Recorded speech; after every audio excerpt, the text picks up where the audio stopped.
আসসালামু আলাইকুম। গত পর্বে আমরা এলইডি ব্লিঙ্ক প্রজেক্টটা করেছিলাম, যে কিভাবে এই এলইডিগুলো ব্লিঙ্ক করানো যায়। আজকে আমরা শিখব কিভাবে এই এলসিডিতে প্রোগ্রামিং করতে হয়। এটা একটা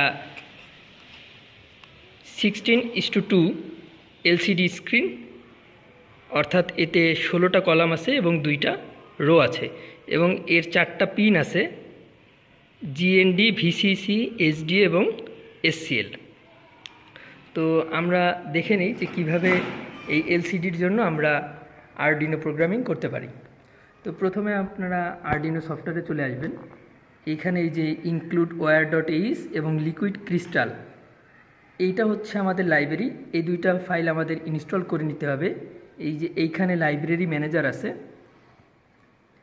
এই লাইব্রেরি ম্যানেজারে এসে আপনারা এই লিকুইড ক্রিস্টাল আর ওয়্যার.এইচ এই দুইটা লাইব্রেরি ইনস্টল করে নেবেন। করার পরে আমরা এখানে কোডটা শুরু করব। আমরা ডিফাইন করে দিয়েছি যে এই যে 16:2 এই এলসিডি স্ক্রিনে আমরা প্রোগ্রামিং করব, এবং এই প্রোগ্রামিংয়ে আমরা যখন এখানে এই যে সেট কার্সার 0,0 আছে, অর্থাৎ এইটা এই যে বলেছিলাম 16টা কলাম এবং 2টা রো আছে। তো প্রথম কলাম আমাদের 0, 1, 2, 3, 4 এইভাবে শুরু হয়। তো আমরা যখন প্রথম কলাম থেকে লেখা শুরু করব তখন এখানে 0 সেট করব, আর এই 0 মানে এই এলসিডির উপরের লাইন থেকে লেখা শুরু করা। আর যদি আমরা 1 দিই তখনই নিচের লাইন থেকে লেখা শুরু হবে। তো আমরা প্রথমে একদম উপরের লাইনে এখানে প্রিন্ট দিয়ে আমরা প্রিন্টের ভেতরে যেই ভেরিয়েবলটা লিখব সেইটাই আমাদের প্রিন্টের ভেতরে লেখা হবে, অর্থাৎ আমাদের ডিসপ্লেতে লেখা হবে। তবে আমাদের সবসময় খেয়াল রাখতে হবে যেন এখানে 16টা অক্ষরের বেশি না হয়। 16টার বেশি হলে সেটা আমাদের নিচের লাইনে চলে যাবে। তো এটার ডিলে রেখেছি আমি 3 সেকেন্ড। তারপরে এলসিডি ক্লিয়ার, অর্থাৎ স্ক্রিনে যেই লেখাটা দেখা যাবে সেটা 3 সেকেন্ড পরে মুছে যাবে।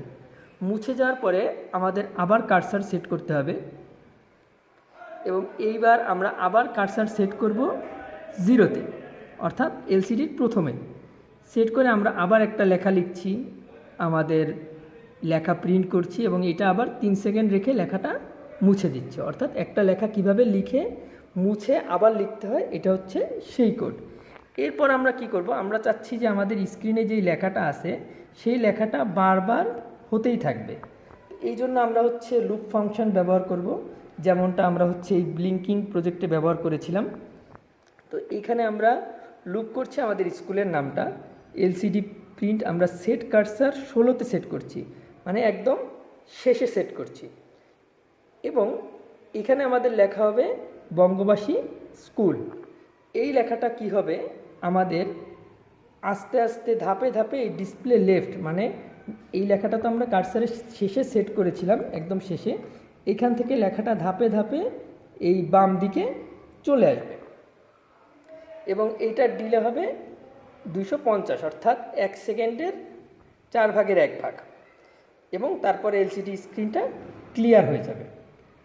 তো আমরা চাইলে এলসিডি স্ক্রিনটা ক্লিয়ারও করতে পারি, অথবা আমরা যদি চাই যে এই লেখাটাই বারবার হবে, তো সেই ক্ষেত্রে আমরা এই এলসিডিটা ক্লিয়ার করব না, আমরা এলসিডি ক্লিয়ারটা মুছে দিচ্ছি। ব্যাস, আমাদের কোডটা হয়ে গেছে।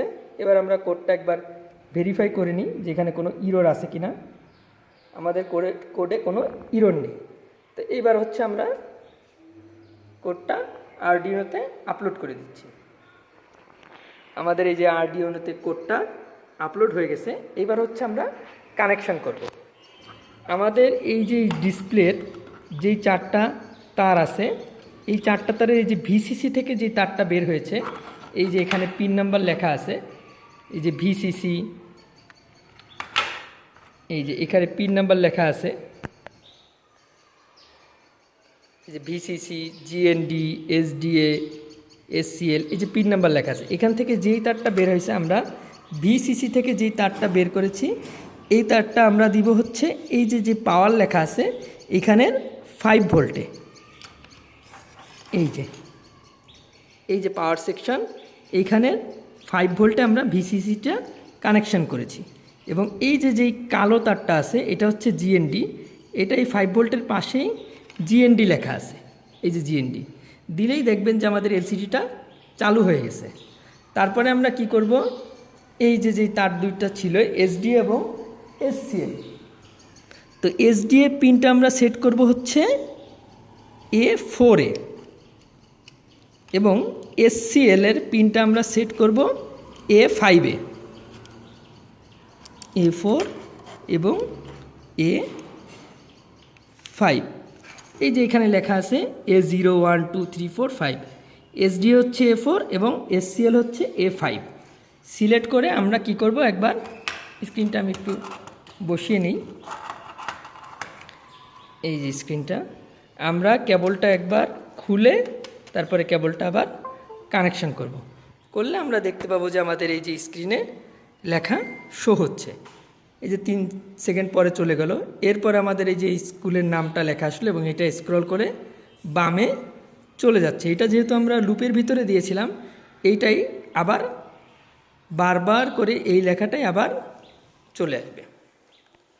তো আশা করি সবাই বুঝতে পেরেছেন যে কিভাবে এই ডিসপ্লেতে কোনো কিছু লিখতে হয় বা লেখা মুছতে হয় এবং কোনো লেখা বারবার চালাতে হয় কিংবা কোনো লেখা বাম থেকে ডান দিকে কিভাবে নিতে হয়। তো আবার দেখা হচ্ছে আপনাদের সাথে সামনের কোনো কোড নিয়ে। ততদিন ভালো থাকবেন। আল্লাহ হাফেজ।